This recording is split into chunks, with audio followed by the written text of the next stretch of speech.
नमस्कार। एनसीईआरटी गुरुजी में आपका बहुत बहुत स्वागत है। यह है क्लास 6 की हिंदी की किताब बाल रामकथा का अध्याय 6 चैप्टर 6 दंडक वन में 10 वर्ष। भरत अयोध्या लौट चुके थे। नगरवासी भी। सेना धूल उड़ाती हुई वापस जा चुकी थी। कोलाहल थम गया था। 2 दिन बाद चित्रकूट की परिचित शांति लौट आई। पक्षियों की चहचहाहट फिर सुनाई पड़ने लगी। हिरन कुलाचे भरते हुए बाहर निकल आए थे।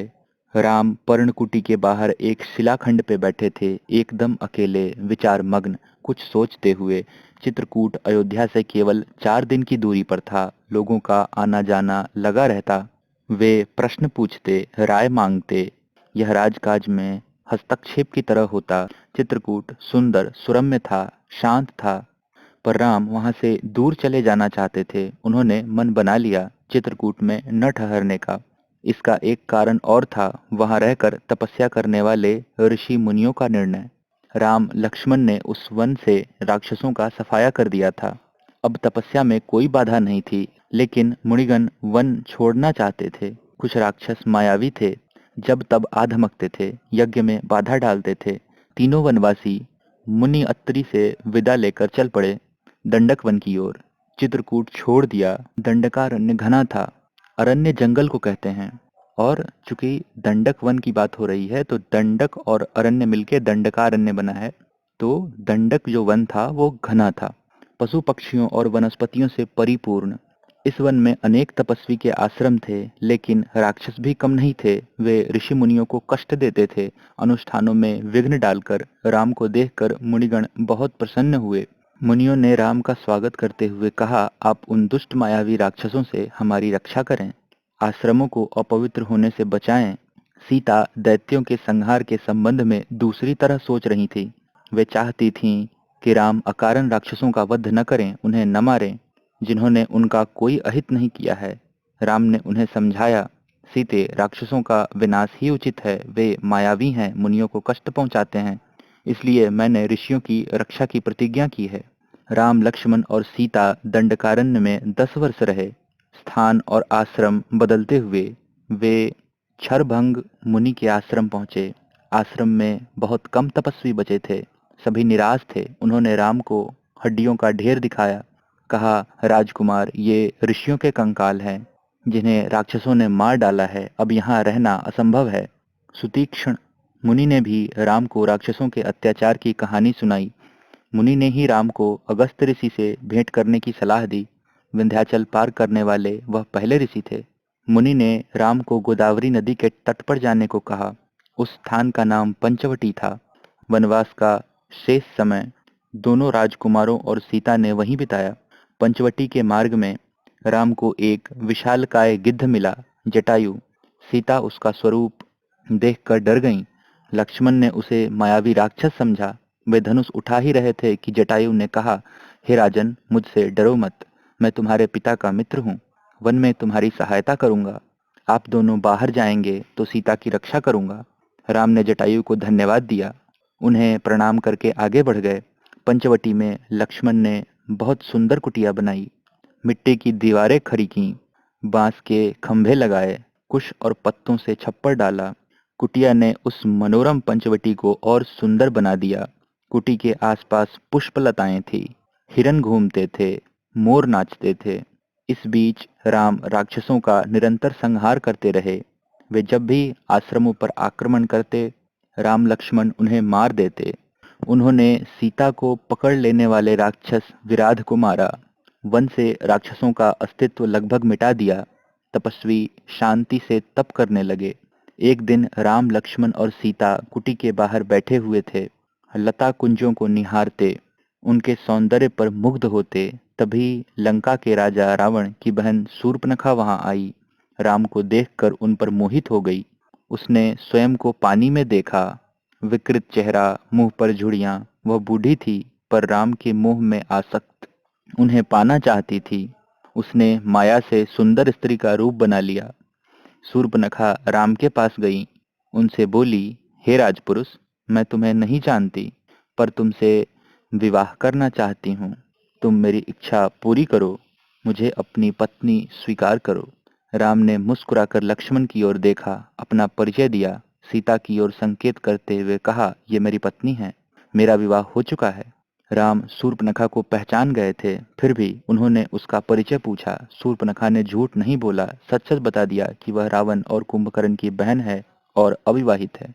राम के मना करने के बाद वह लक्ष्मण के पास गई। लक्ष्मण ने कहा, मेरे पास आने से तुम्हें कुछ नहीं मिलेगा देवी, मैं राम का दास हूँ, मुझसे विवाह करके तुम दासी बन जाओगी।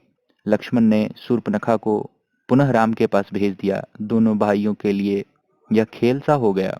शूर्पणखा उनके बीच भागती रही। क्रोध में आकर उसने सीता पर झपट्टा मारा। सोचा कि राम इसी के कारण विवाह नहीं कर रहे हैं। लक्ष्मण तत्काल उठ खड़े हुए, तलवार खींची और उसके नाक कान काट लिए। खून से लथपथ शूर्पणखा वहां से रोती बिलखती भागी अपने भाई खर और दूषण के पास। वे उसके सौतेले भाई थे, उसी वन में रहते थे। शूर्पणखा की दशा देखकर खरदूषण के क्रोध की सीमा न रही। उन्होंने तत्काल 14 राक्षस भेजे। शूर्पणखा उनके साथ गई। राम जानते थे कि राक्षस बदला लेने अवश्य आएंगे। वे तैयार थे। सीता को उन्होंने सुरक्षित स्थान पर भेज दिया, लक्ष्मण के साथ। राक्षस राम के सामने नहीं टिक सके। देखते ही देखते उन्होंने सबको ढेर कर दिया। शूर्पणखा ने एक पेड़ के पीछे से यह दृश्य देखा। राम के पराक्रम से वह चकित थी। उसका मोह और बढ़ गया, साथ ही क्रोध भी बढ़ा। वह फुफकारती हुई खरदूषण के पास लौटी।